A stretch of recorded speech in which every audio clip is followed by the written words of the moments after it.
until I hit my last breath. Music's everlasting even if past death. Not overacting, music's never past tense. Colliding with the greats, welcome to this crash test. All right, everybody, I'm here for another episode of the Bring the Bars podcast, and I am joined by Bar Doc. How you doing, man? I'm doing all right. How you doing? I'm doing great, man. Can't complain. And to kick this off, you're new to the show. It's first appearance for you. So let everybody know a little bit about yourself, your music, and where they can find you. All right. Well, artist name's Bardock, and they can pretty much find me on all streaming platforms. Just search Bardock, B-A-R space D-O-C. And I'm from Spokane, Washington, and I've been doing recording hip hop for about a year. Oh, really? That's it? Yeah, I've been writing for 15 years or so, but I got 4 kids, and I kind of had to put my music on the back burner. So yeah. I never really got around to it until they got older. Yeah. Family definitely puts everything in perspective with that. And you said you've been writing for 15 years. So 15 years ago when you wrote, what made you first want to take that step to like write a song? What influenced you to do that? I don't know. I've always liked music.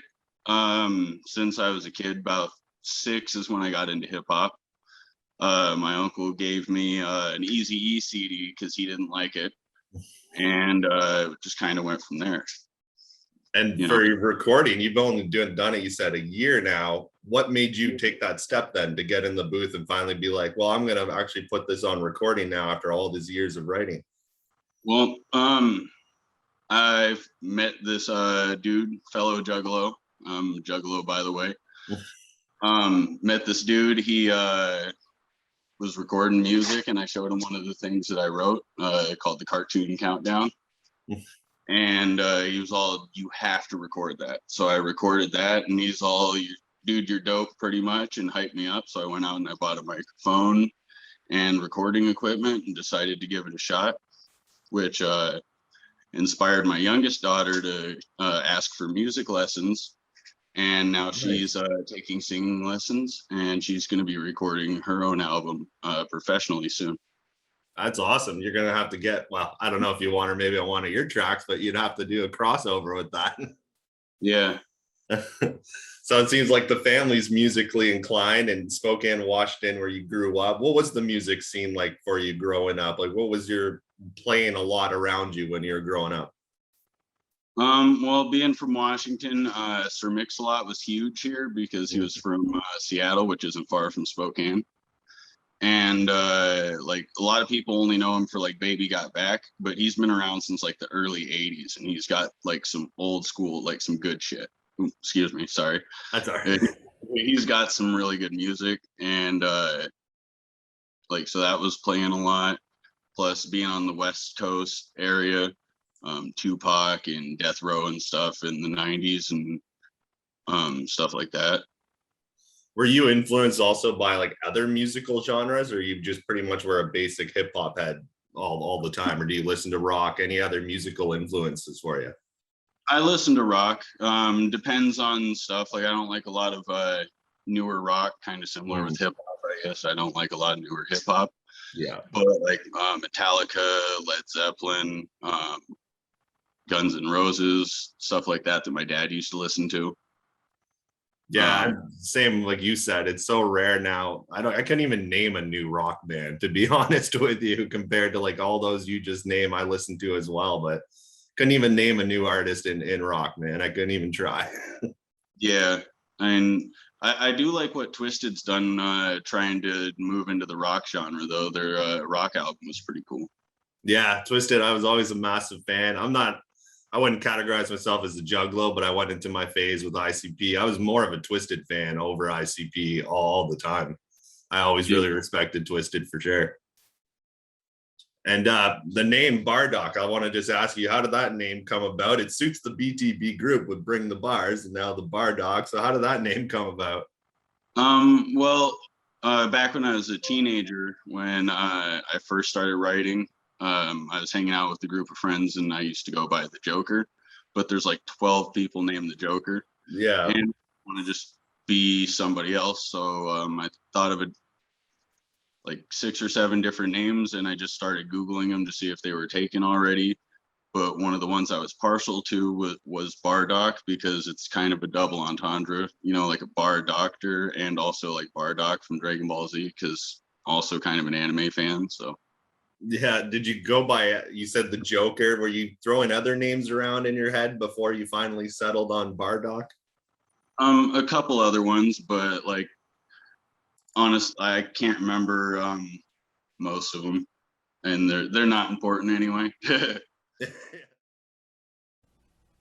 What's up, everybody? My name is Mr. Smash Every Blazing Record, CEO of the PMCENT Network, and today I am here on behalf of BringTheBars Records to inform you all that if you haven't already heard, they have a new website that is available for you to go and view today. The website is www.pmcentnetwork.com/BringTheBars.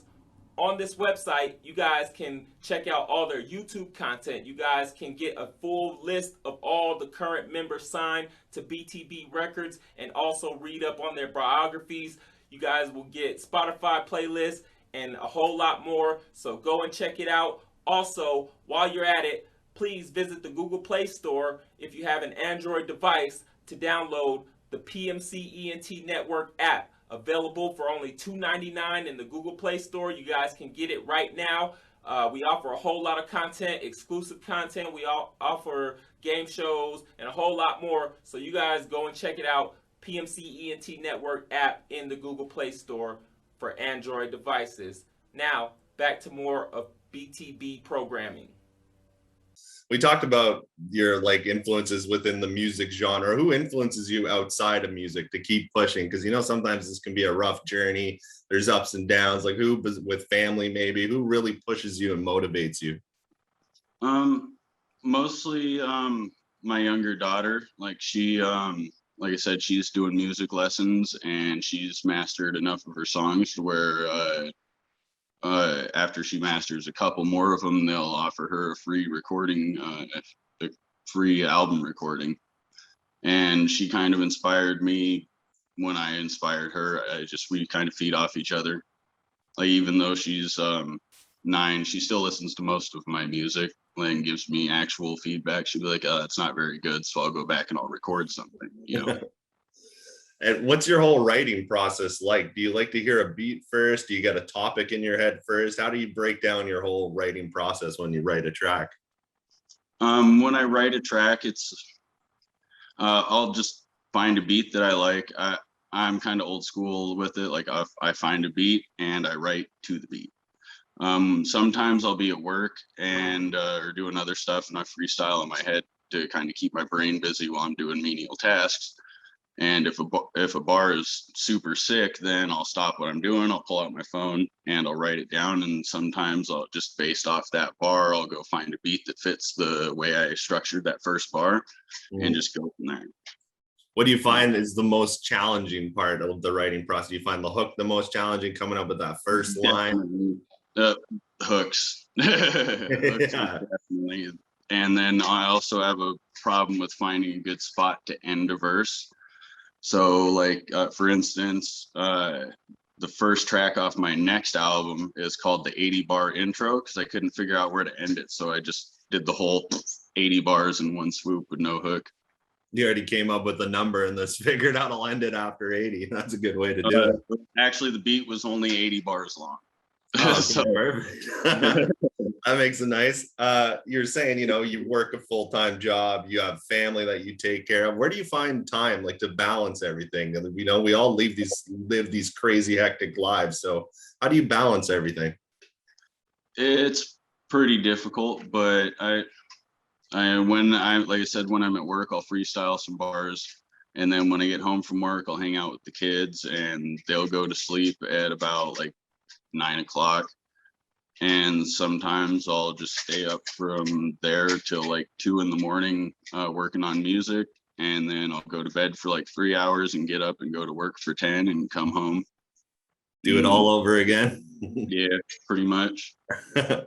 A couple weeks ago, I want to give you props on this. I listened to the whole EP, the whole album. Fantastic job on First Contact that's released. Everybody's got to check that out. You can find it on any platform. But how did the whole concept of First Contact come about?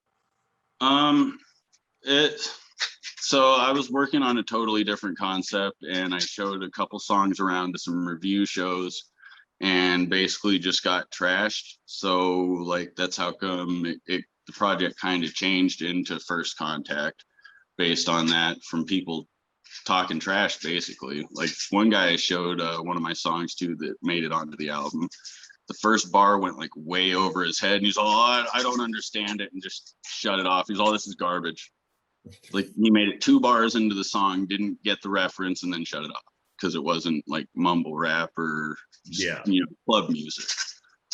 And I get a lot of reactions like that, so I just kind of that's how come most of the tracks on First Contact are like basically fight music, where I'm just talking my trash, Yeah, you have a heavy bar style, and I find that is really lost today, especially with like younger generations and stuff like that. But you have a very bar heavy style, and for anybody to say it's trash, I don't know what the hell they're talking about, because Little Hit, to me, your verse on that is absolutely incredible, man, and I mean that. I love that verse. I showed it to my girl when I heard it the first time, and she's like, who the hell is this guy? And Thank you. Props to you on that. And that actually brings up a segment of the show I do in the podcast, and it's called the Queen's Question, because my girl, she tunes into everything Bring the Bar. She listens to all the artists, checks the podcast. So every episode I do, she gets a question she wants to ask.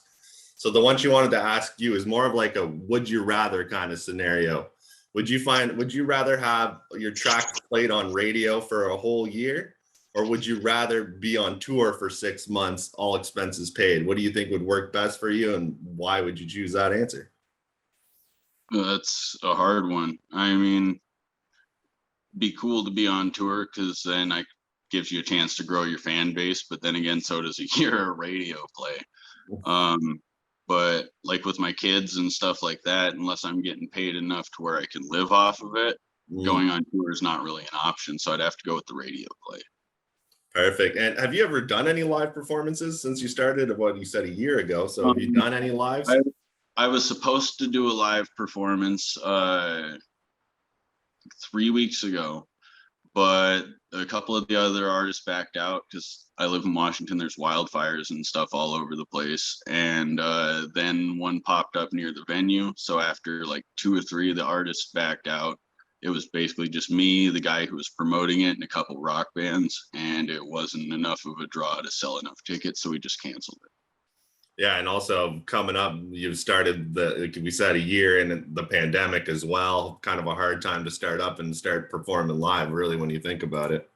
Yeah, but like it opened up for shows last month. I went to go see one of our local legends, Syntax, and Grand Mixer GMS. They're pretty legendary in the area.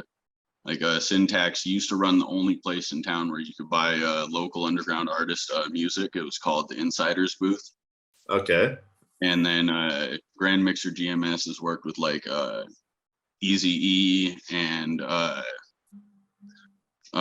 Kid Sensation, a rapper who worked with Sir Mix-a-Lot and a couple people from Seattle. Nice. It's nice when you can find those places. Is pretty much is lost now trying to buy CDs or buy albums out of store, especially if you want to find underground artists. So it's nice when you got those like communities that really bring it back up to the forefront. That's for sure. And going back to First Contact a little bit, it was your debut album. A lot of you on it. You didn't really have a lot of features, which is good for a solo album, but are you planning on doing any features in the near future? And is anybody maybe in the BTB group you would like to do a feature with? So how's that going with the features? Well, I'm working on my second album, and then I also have a mixtape with these local artists I linked up with, and we merged my recording studio with their label. And we're working on a mixtape called the TCG, the True City Grime mixtape. And that's going to be me, my homie SKS, and then his girl Bobo LG doing like an 8-track mixtape.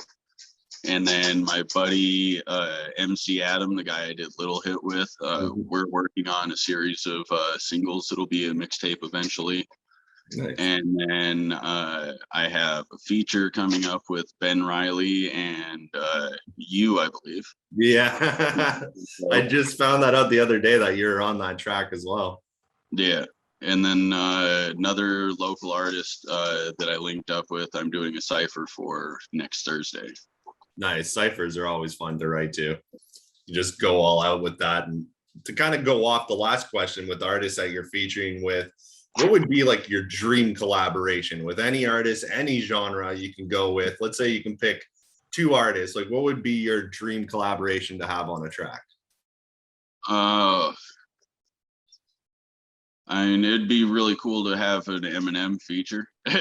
Yeah. That'd be pretty dope. But like that, and like I'd really like to do a song with the Insane Clown Posse. That'd be cool too.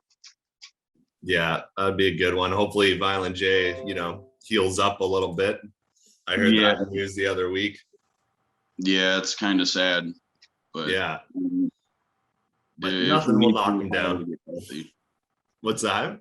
I said if he needs to retire to get healthy or whatever, then I mean, you got to do what you got to do. Yeah, exactly. And like you said, just cut down the touring a little bit and kind of just still release music, but just cut the touring because they tour like maniacs, those guys. So definitely need some rest time. One question I like asking in these interviews as well is, this was a question that Scotty G, who's a member of the group, posted a couple months back. And I really liked how this question was, what would you consider success for yourself within the music? Some want the fame, some want the money, some just do it as a hobby or just want to inspire a person. What would you consider success for yourself?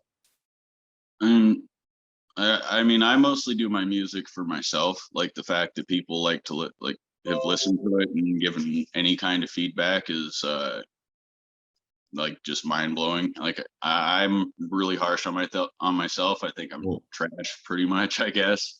I don't like any of my music, but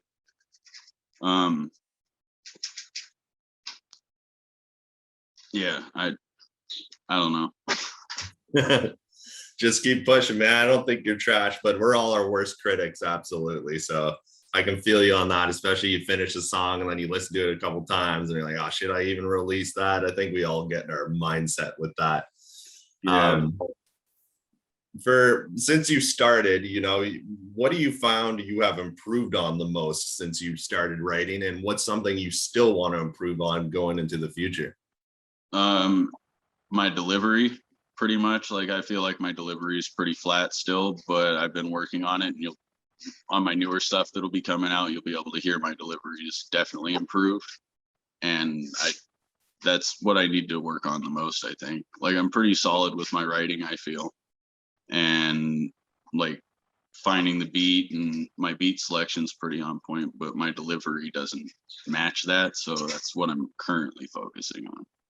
What do you look for in a beat? Talking about the beats, do you use a certain producer for all your tracks, or do you kind of go around and outsource from everybody? What do you really look for when you're listening to a beat?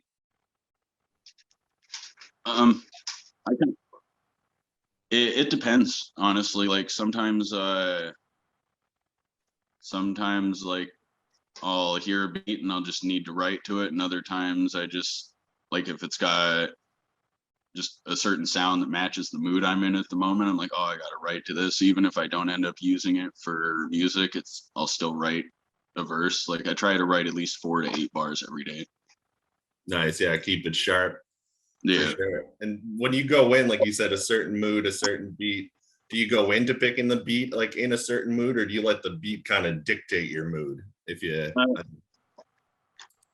a little bit of both. It kind of depends. I mean, if I'm already in a mood and I'm just trying to find a beat that I can write something out to that mood, then I'll look for a beat that matches the mood. But sometimes I'll just put, basically on random and start flipping through stuff and be like, oh, it makes me feel like this. And like, that's how I found the beat for Little Hit. Like I heard that and I was like, oh, like this is definitely a good smoking beat, Yeah.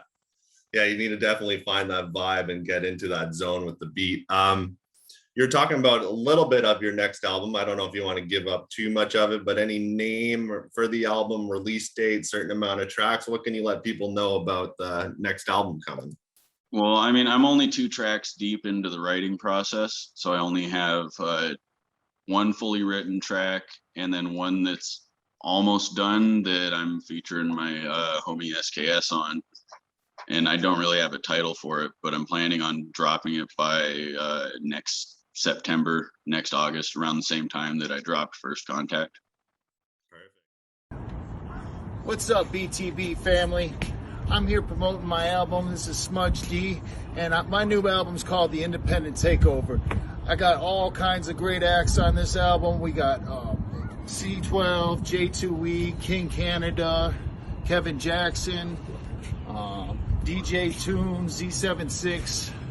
This is going to be the most lit album. You guys got to check it out. Follow me on Instagram at Smudge D Rap and Facebook at Smudged at Facebook.com. Thanks a lot. Y'all be cool. We talked a little bit about it. We're both not really fans of mainstream music per se that's out today. But what do you think what do you think mainstream is doing wrong in your opinion with the new artist and everything? And maybe what do you think, if you can pinpoint one thing they're doing right? I don't know, like with their beats, like the producers are fucking on fire these days. Like beats are fucking sick, and it irritates me when like you put on the radio and you're like, oh, this is a dope beat, and then somebody comes on it and you can't understand a word they're saying. Yeah, they're only rhyming like one syllable every couple bars, and it's lazy. It's disrespectful to producers, and I feel like that's what a lot of artists are kind of lacking in these days. Is they're lazy. They're just looking to make a buck, so they jump into the booth and they'll mumble a freestyle, and then the producer and the engineer chop it up and make it sound dope so it can be presentable, and it's not really the artists themselves really doing any of the work, except for like in the underground. Most artists are, self-produced, self-engineered, self-taught, and they work their they work their butts off to make a presentable product. And these other guys are just lazy and kicking back and just kind of collecting boatloads of money. Yeah, absolutely. To be said, there are some mainstream artists that work their butts off too. Like Joyner Lucas does everything himself, and Tom McDonald, I'm not a huge fan of him, but he does everything himself. You got to respect that. Like that's pretty, like, for being an independent artist and making the numbers he is, and like the production quality he has, that's pretty impressive. Yeah, it's crazy. Like you said, Tom McDonald's definitely a hit and miss for me. But like you said, you got to respect the work ethic he puts into it. It's crazy. Yeah. Keep going. Yeah, I mean, that's pretty much it, I guess. What would be your Mount Rushmore of hip hop? Your top, let's say top 5. What would be the Mount Rushmore for you? Let's see, I'd say like Biggie, Pac, Rakim, Nas, and Eminem for the last one, probably. Like for like mainstream guys, I have an underground top list too, but yeah. Are you bigger onto like, you named all those artists are fantastic for a top 5, but do you listen more to underground music, you find? Maybe not the BTB group per se, but like the Jedi Mind Tricks and all those kind of artists, do you listen to them a lot more than you say mainstream? Definitely. I mean, I still listen to the classics, but like I've heard every Biggie song like 1,000 times pretty much. That's the thing. Yeah. Like, all their stuff's older because they're not around anymore. So like, yeah, for the most part, because of that, I listen to underground more. And I do listen to people in the BTB group, like Tiki Mane, his Soul Vacation track. I listen to that shit a lot, honestly, and so does my girl. Yeah, that was a great track. Shout out Tiki Mane for sure. Right. And I listen to the BTB playlist on my way to work in the morning, but it's like a 15-minute drive. And so because it's on random, I don't always get to everybody when I'm listening to it. But yeah, it's so much content to keep up with. But like you, I'd throw it on random, whatever pops up. It's pretty much going to be a fire track right there. Yeah. You're talking more the underground artists. You had your Mount Rushmore for the mainstream. What would be your Mount Rushmore then for the underground artist?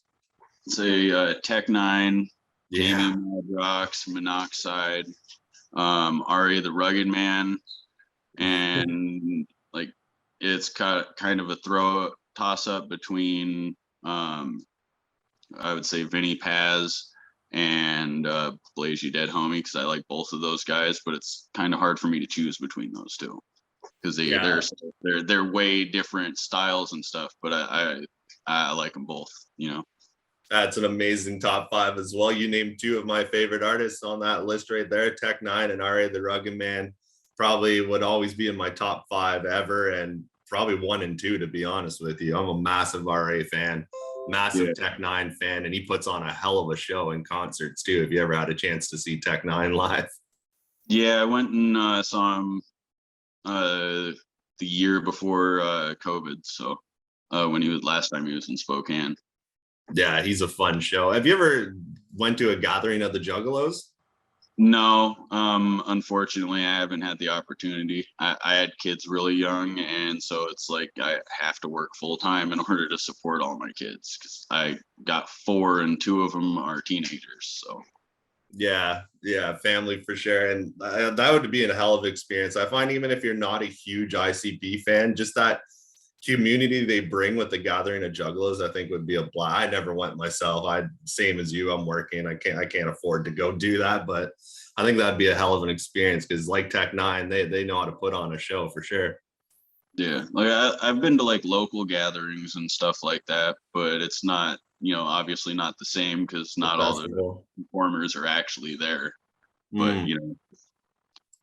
So we got to know a little bit about Bardock the artist. So let's go outside the music for a little bit. Like, what's important to you in life, and what other hobbies do you have outside of music? I like cars. I work on my truck a lot. I have a '68 F250, and I play Xbox with my oldest and middle child. And I work, like, I don't really have a huge social life because I'm home with the kids, hanging out with the wife, or working on music. So what kind of Xbox games do you usually go towards or lean towards when you play? Lately I've been playing a lot of Battlefield, but like I like shooters a lot, but a good RPG is also a good time sink for me.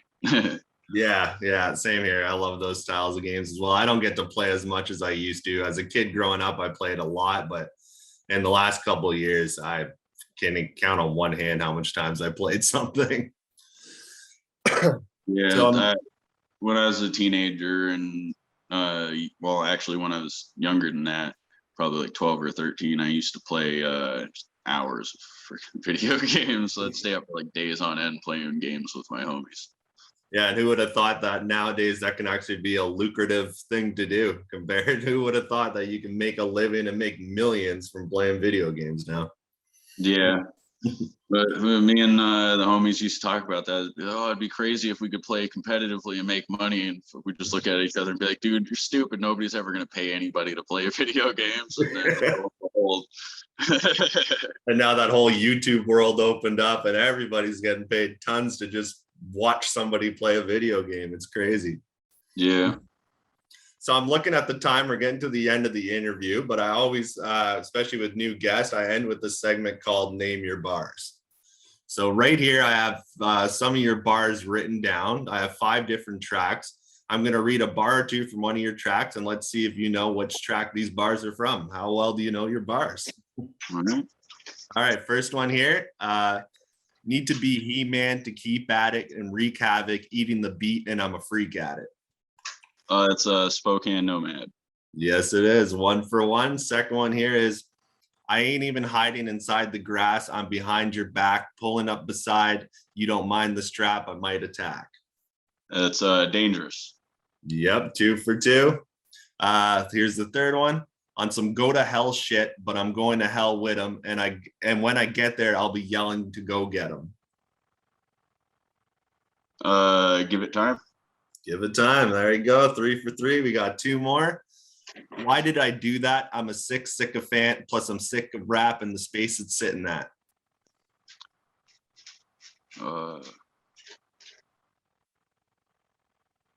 Shit, I can't remember. That one is Make Way. Oh yeah, okay. And then the way you even continue that whole rhyme scheme as well, man. That's one thing I gotta say for you. The rhyme schemes you pull out, man, I gotta give you props to how you do it, how you word it. Even me just reading these out, you have fantastic rhyme schemes, man, and I mean that.